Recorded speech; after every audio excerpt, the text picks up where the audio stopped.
Hi friends, నేత్రాస్ వరల్డ్లోకి అందరికీ స్వాగతం. ఈరోజు మనం లోటస్ని ఎందుకు రిపోర్టింగ్ చేయాలి, ఎలా రిపోర్టింగ్ చేయాలి, మళ్ళీ ఎట్లా ప్లాంటింగ్ చేయాలి అని చూస్తామండి. లోటస్ని సంవత్సరానికి ఒకసారి రిపోర్టింగ్ చేయాలి, లేదంటే ఆ ట్యూబర్ మనకి మళ్ళీ యూజ్ అవ్వదు, అది ఖరాబ్ అవుతుంది.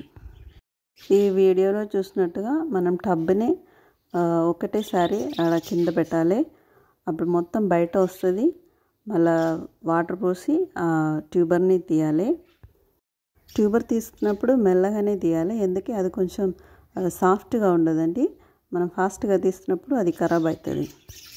ఇది నేను 2 నెలలకి ముందుకు రిపోర్టింగ్ చేసిన ట్యూబర్ అండి. వాటర్లోనే పెట్టిన, దానిలో గ్రోత్ ఎట్లా వస్తుందని చూడండి. దానిలో మొక్కలు కూడా, చిన్న మొక్కలు కూడా వచ్చింది చూడండి. అది మళ్ళీ నేను లోటస్ని ప్లాంటింగ్ చేయడానికి ఆ పాత మట్టిని తీసినానండి.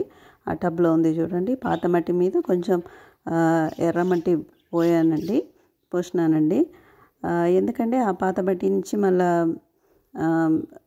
కౌడంగ్లో ఉన్న వేస్ట్ అవి అనేది వాటర్లో పైకి వస్తుంది. అందుకే ఎర్రమట్టి పోసాను. ట్యూబర్ ప్లాంటింగ్ చేస్తున్నప్పుడు బాగా కేర్ఫుల్గా చేయాలి, ఎందుకంటే అది కొంచెం సాఫ్ట్గా ఉండదండి. మళ్ళీ అది ఆ ట్యూబర్ వాటర్ పైన రాకుండా ఉండడానికి దాని మీద చిన్న చిన్న స్టోన్స్ పెట్టాలి. చూడండి, నేను పెట్టినా కదా, అట్లా స్టోన్స్ పెట్టాలి.